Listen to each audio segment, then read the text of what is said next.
Warahmatullahi wabarakatuh. Waalaikumsalam warahmatullahi wabarakatuh.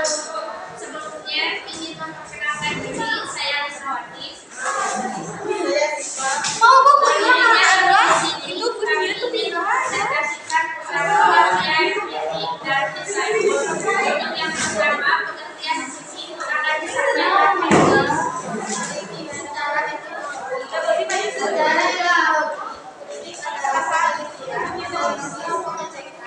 perbedaan yang baik dan yang buruk, menambahkan hal yang baik dan disebut dalam bahasa Yunani, kata kritik berasal dari kata politis atau fisika berarti menghakimi, membandingkan atau menimbang sebuah apresiasi yang diberikan kepada sebuah karya yang mempunyai pertimbangan secara analisis struktural dengan metode-metode dalam sebuah penelitian hasil dari proses yang akan menjadikan dasar penilaian terhadap sebuah karya baik dikategorikan baik ataupun buruk sekalipun. Kritik menurut KBBI, kata kritik berasal dari bahasa Yunani yakni kritikos yang memiliki arti ciri berbeda. Dalam kamus besar bahasa Indonesia, kritik memiliki definisi keutamaan atau tanggapan yang disertai uraian dan pertimbangan baik berkaitan dengan hasil karya, pendapat dan sebagainya. Kritik menurut ahli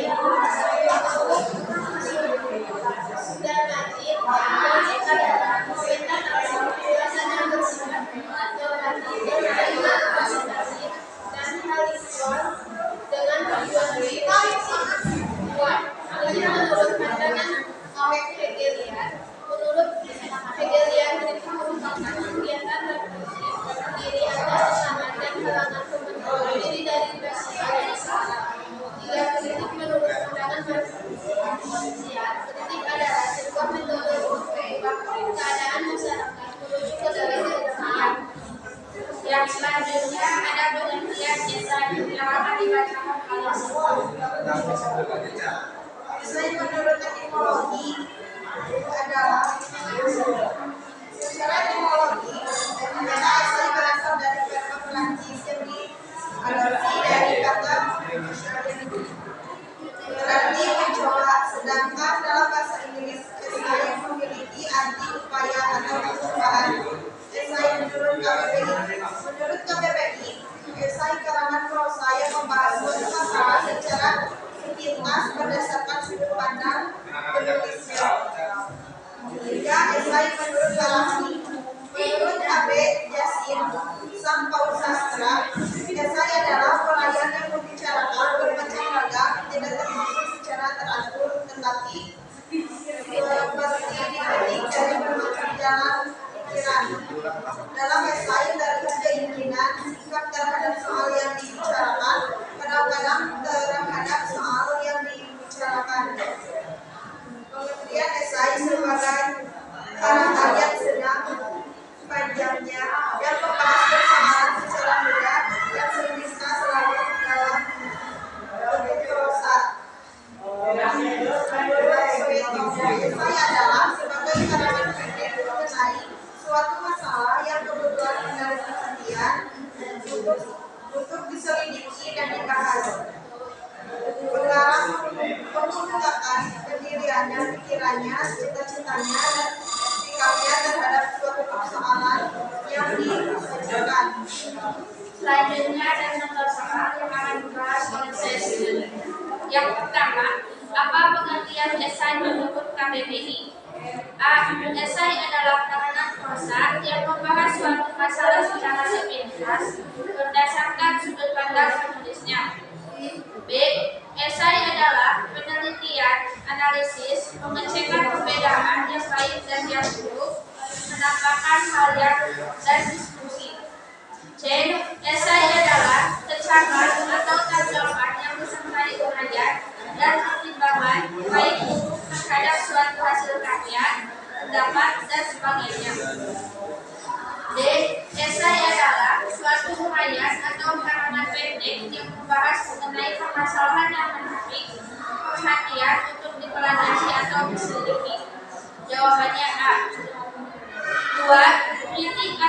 sebuah metode untuk mengubah keadaan masyarakat menuju keadaan kedamaian. Merupakan pengertian kritik menurut pandangan A. Ajaran Nazi, B. Hegelian, C. Hegelian, D. Marxian, E. Kantian. Jawabannya D. Itulah materi yang dapat kami sampaikan. Sebelumnya, apakah ada yang ingin ditanyakan? Apabila tidak ada yang ingin bertanya, kami tutup presentasi kami. Mohon maaf apabila ada kesalahan. Wassalamualaikum warahmatullahi wabarakatuh. Waalaikumsalam warahmatullahi wabarakatuh. Assalamualaikum warahmatullahi wabarakatuh. Waalaikumsalam warahmatullahi wabarakatuh. Berdirinya kami di sini ingin mengkonsultasikan jenis-jenis kritik dan esai. Sebelumnya, perkenalkan nama saya Novi. Nama saya Sania Jani. Nama saya Randy Desi.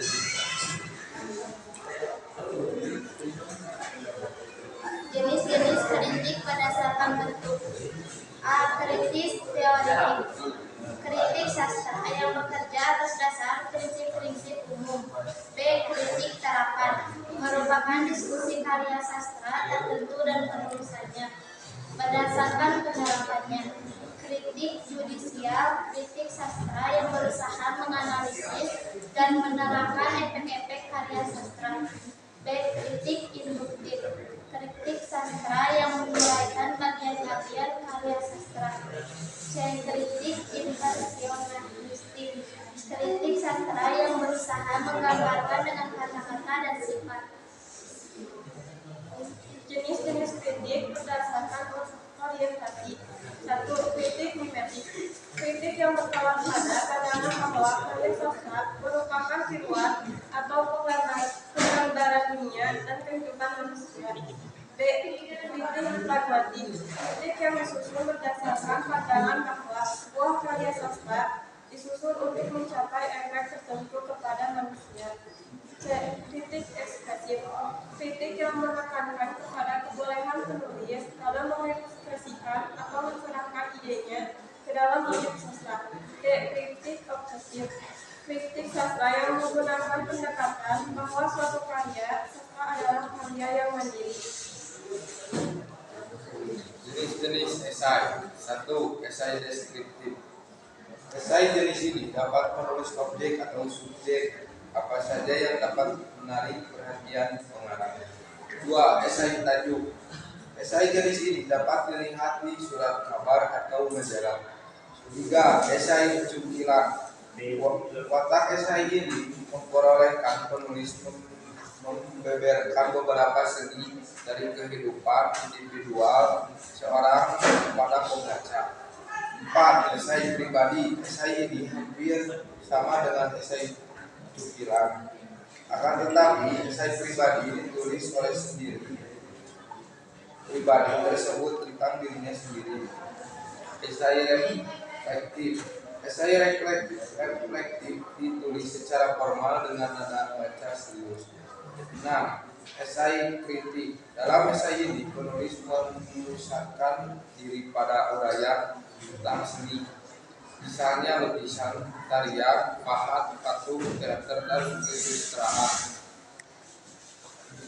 Selanjutnya contoh soal yang akan dibacakan oleh saya. 1. Kritik sastra yang berusaha menganalisis dan menerangkan efek-efek karya sastra berdasarkan pokoknya, organisasinya, teknik serta gayanya, dan berdasarkan pertimbangan individu kritis. Atas dasar standar umum tentang kehebatan karya sastra adalah kritik jenis A. Mimetik, B. Impresionistik, C. Terapan, D. judisial. Jawabannya D. 2. Esai yang dapat melukiskan subjek atau objek apa saja yang dapat menarik perhatian pengarang. Tipe esai jenis ini yaitu A. Esai deskriptif, B. Esai tajuk, C. Esai cutiran. Jawabannya A. Mungkin sebelumnya ada yang ingin ditanyakan? Tidak ada. Sekian dari presentasi dari kelompok kami. Mohon maaf apabila ada kesalahan. Wassalamualaikum warahmatullahi wabarakatuh. Assalamualaikum warahmatullahi wabarakatuh. Waalaikumsalam warahmatullahi wabarakatuh. Di sini kami akan mempresentasikan tentang sistematika aplikasi dan esai. Yang pertama, perkenalkan nama saya Yadi. Perkenalkan nama saya Wasna. Perkenalkan nama saya Diana. Baik, di sini saya akan menjelaskan sistematika kritik. Yang pertama ada pendapat atau tesis. Yang disampaikan adalah hasil penilaian terhadap sebuah karya. Dalam pendapat atau tesis juga terdapat rangkuman cerita atas karya yang kalian kritik serta terdapat tokoh, perwatakan, alur, latar belakang dan hal yang berhubungan dengan kritik kalian.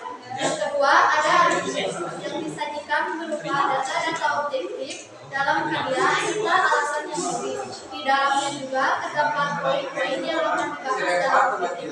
Pembahasan dapat dimulai dari sekitar tokoh, alur, perwatakan, amanat, sistematika penulisan, dan lain-lain. Penulis dapat menggunakan teori seperti sosiologi, psikologi, feminisme, postmodernisme, postkolonial, semiotika, dan lain-lain. Yang ketiga ada penegasan ulang. Dalam kritik dapat berupa ringkasan atau pengulangan kembali tesis dalam kalimat yang berbeda. Di dalamnya juga terdapat penilaian kalian terhadap sebuah karya sastra. Penilaian ini didasarkan pada analisis dan argumen yang telah ditulis dalam argumen. Penulis kritik harus tetap objektif dan menggunakan bahasa yang tegas dalam menilai sebuah karya sastra. Yang kedua ada sistematika esai. Yang pertama ada pendapat atau tesis. Yang disampaikan adalah pandangan penulis terhadap objek atau fenomena yang disorotinya. Bagian ini memperlihatkan permasalahan yang akan disampaikan oleh penulis esai. Selain itu, tesis juga bisa digunakan untuk menggiring pembaca agar mengetahui pokok esai kita. Yang kedua ada argumen yang disajikan berupa alasan yang logis yang subjektif. Pada bagian ini terdapat konteks. Konteks diartikan sebagai ruang lingkup tulisan secara eksplisit atau implisit. Konteks ilmiah yang membatasi pokok permasalahan agar fokus tidak keluar dari topik yang sedang dikaji. Dan yang terakhir ada penegasan ulang. Dalam esai dapat berupa ringkasan atau pengulangan kembali, ringkasan dari pokok masalah dan solusi yang telah disampaikan. Akan lebih baik jika penulisan ulang ditulis dalam 3-5 kalimat yang menggambarkan pendapat kalian tentang topik yang ditulis. Namun jangan tulis kembali apa yang sudah ditulis sebelumnya, karena akan membuat pembaca bosan. Baik, untuk selanjutnya ada contoh soal dan pembahasan yang akan disampaikan oleh teman saya. Di sini ada contoh soal dan pembahasannya. Bisa kalian lihat di slide dan deskripsinya. 1. Teks. Teks biar oleh Gunawan Muhammad termasuk ke dalam teks A. Narasi, B. Kritik, C. Deskripsi, D. Esai. Jawabannya adalah esai. Nomor 2. Di dalam teks tersebut, sistematika yang termasuk argumen terdapat pada paragraf 1-2.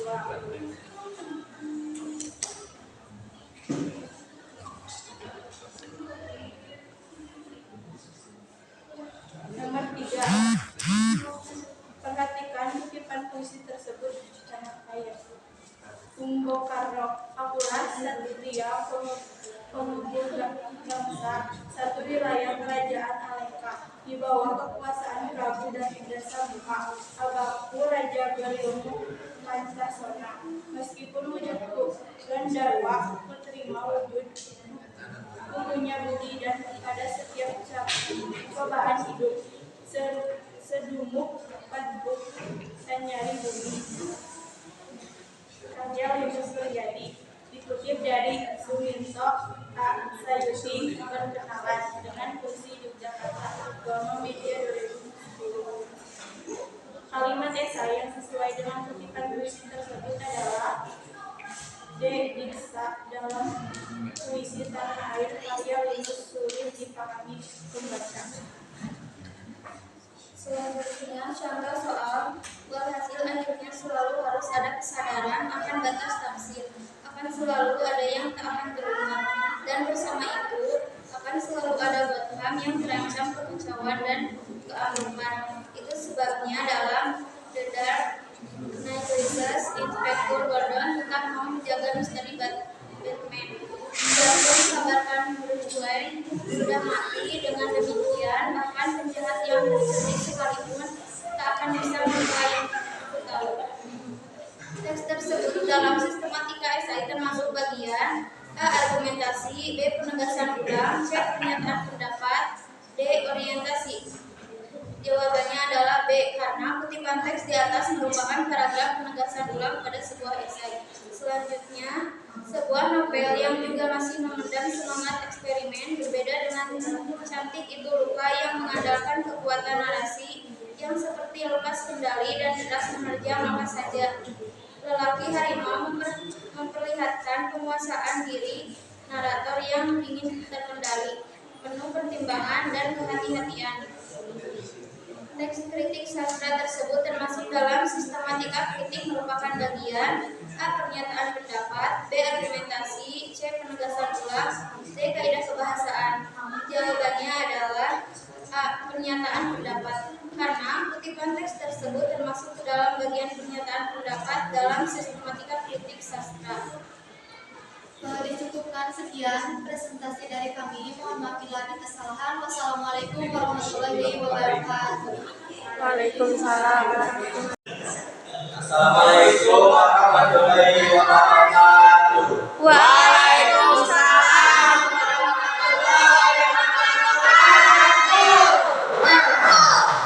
Perkenalkan, nama saya Jafar Faujan. Nama saya Raden Zikri Rahmatullah. Di sini kami akan membahas unsur dalam kebahasaan, kritik dan esai.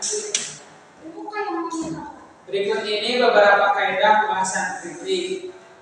Menekankan pada detail sehingga memakai kalimat kompleks, terdiri dari anak kalimat dan induk kalimat. Penggunaan kalimat konteks membutuhkan konjungsi atau kata penghubung. Bahasa baku sesuai kaidah bahasa Indonesia dan ejaan yang digunakan. Dalam beberapa kritik akademik, penulisan kritik menyerupai karya ilmiah. Gaya bahasanya menekankan pada argumentasi dan eksposisi, dilengkapi dengan rujukan atau referensi. Unsur kebahasaan esai menggunakan kalimat yang efektif dengan susunan SPOK atau subjek, predikat, objek, dan keterangan yang jelas. Bahasa baku sesuai kaidah bahasa Indonesia dan ejaan yang disempurnakan. Tujuannya agar esai dapat dibaca dan dipahami banyak orang. Pengungkapan ide atau gagasan disampaikan secara runtun dan logis. Pola pikir penulisan esai dapat diterangi dari logis tindaknya sebuah tulisan. Menghindari kalimat panjang bertele-tele, gunakan kalimat pendek dengan pemakaian kata seperlunya, sehingga gagasan dapat dicerna dengan baik oleh pembaca. Menggunakan kata rujukan atau referensi. Setelah menyimak pembahasan dari rekan saya, mungkin kalian dapat memahami. Berikut ada yang soal.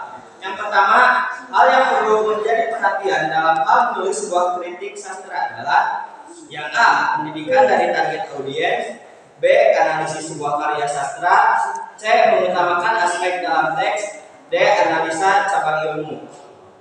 Dan jawabannya yaitu, ada yang tahu?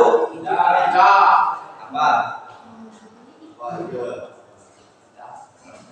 Jadi jawabannya yang nomor 1 yaitu mengutamakan aspek dalam teks. Yang kedua, ini adalah yang bukan merupakan objek sebuah kritik.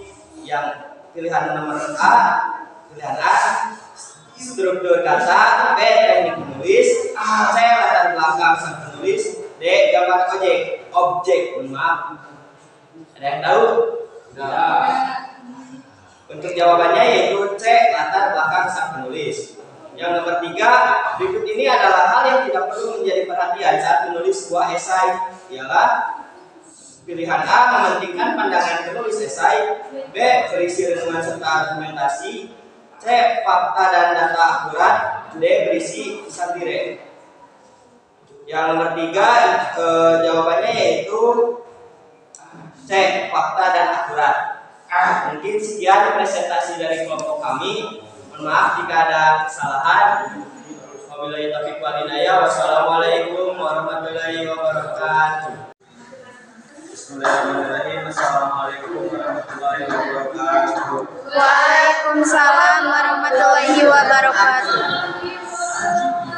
Berdirinya kami di sini, kami ingin menyampaikan tentang menyusun kritik dan esai. Langkah menyusun kritik.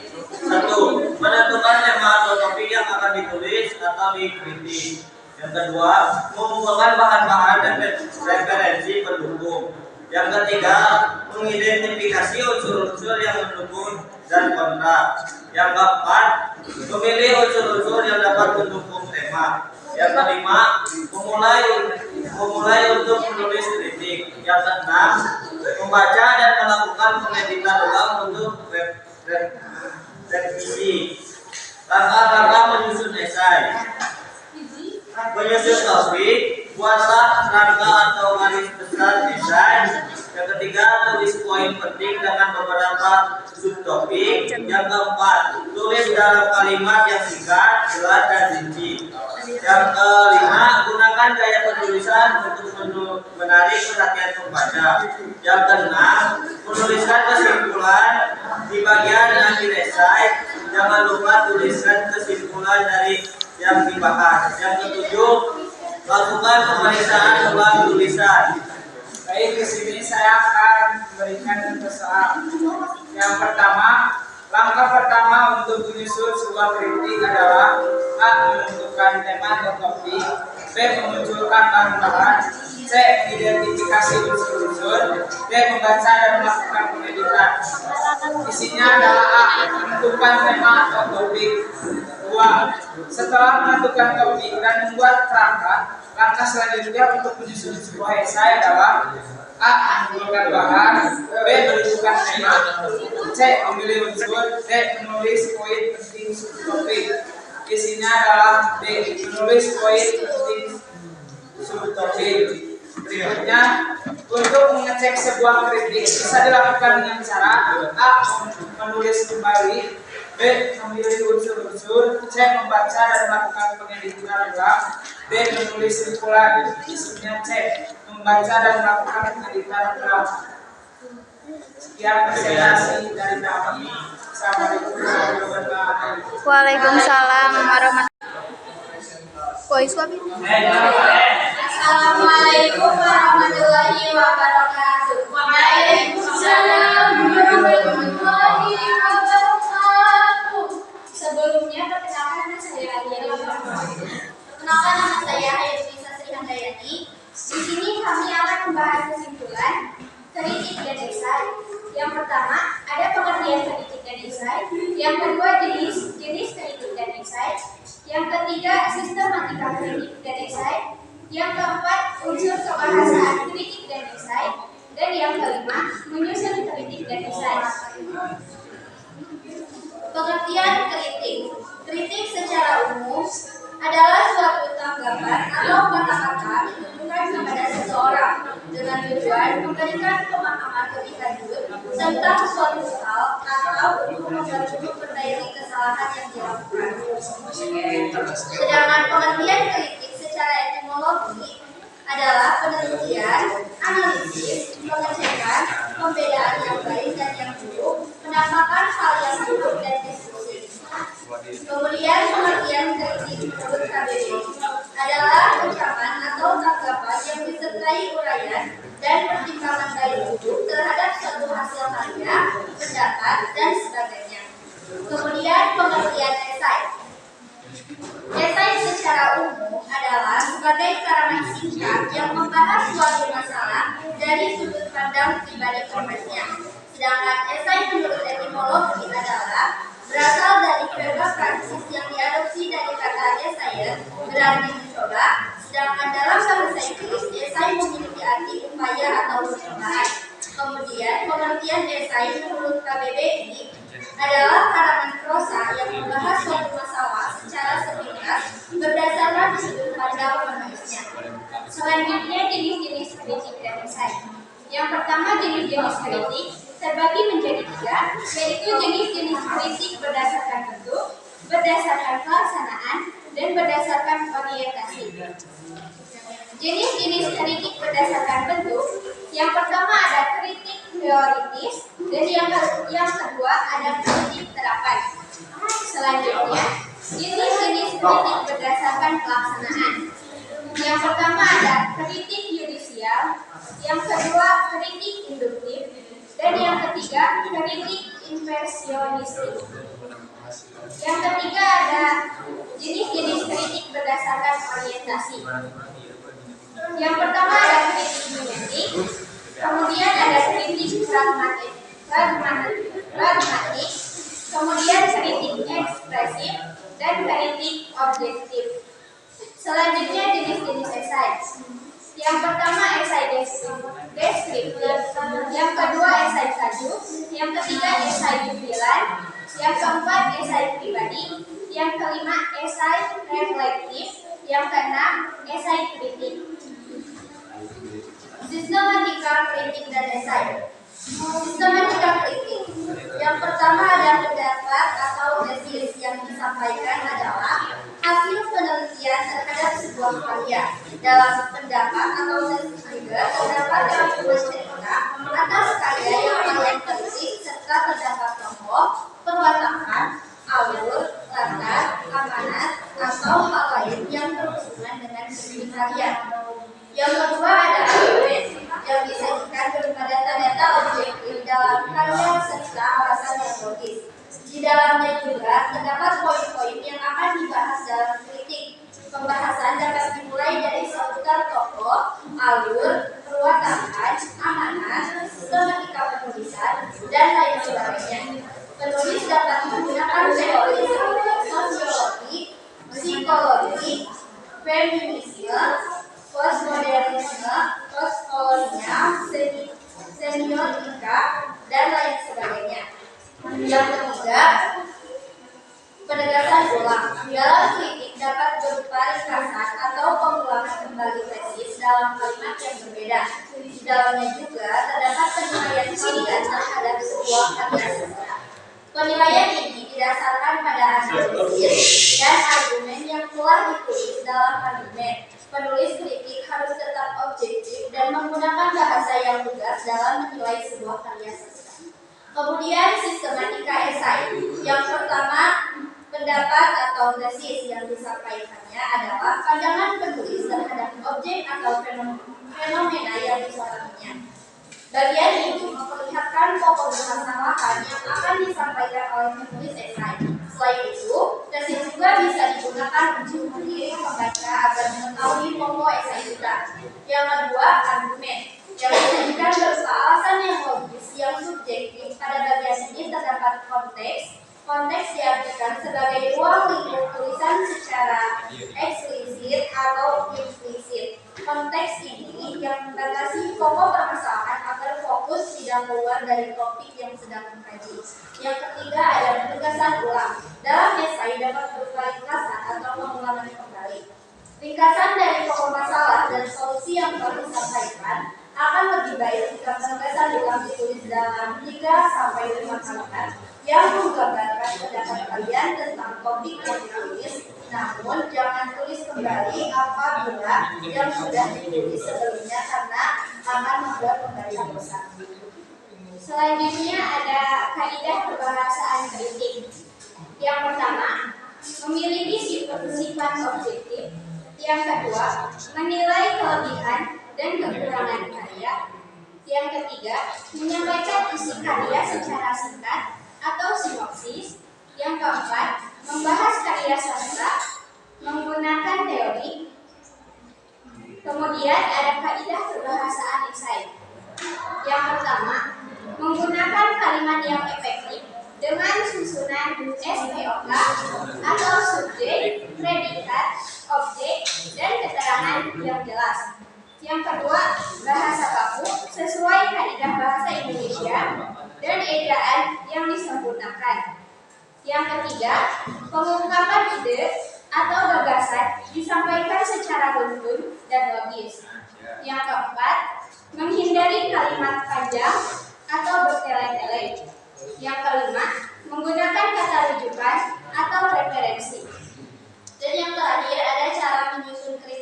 esai. Untuk cara menyusun kritik, yang pertama, menentukan tema atau topik yang akan ditulis. 2. Mengumpulkan bahan-bahan referensi pendukung. 3. Mengidentifikasi unsur-unsur yang mendukung dan kontra. 4. Memilih unsur-unsur yang dapat mendukung tema. 5. Memulai untuk menulis kritik. Kemudian, cara menyusun esai. Yang pertama, menentukan topik. Kedua, buatlah outline atau garis besar ide-ide. Ketiga, tuliskan tesis dalam kalimat yang singkat dan jelas. 4. Tuliskan buku tesis. 5. Mulailah dengan poin-poin penting. 5. Buatlah paragraf pertama atau pendahuluan. 6. Tuliskan kesimpulan. Dan 7. Berikan kesimpulan terakhir. Baik, itulah presentasi dari kami. Mohon maaf apabila ada kesalahan dan semoga bermanfaat. Wassalamualaikum warahmatullahi wabarakatuh. Waalaikumsalam.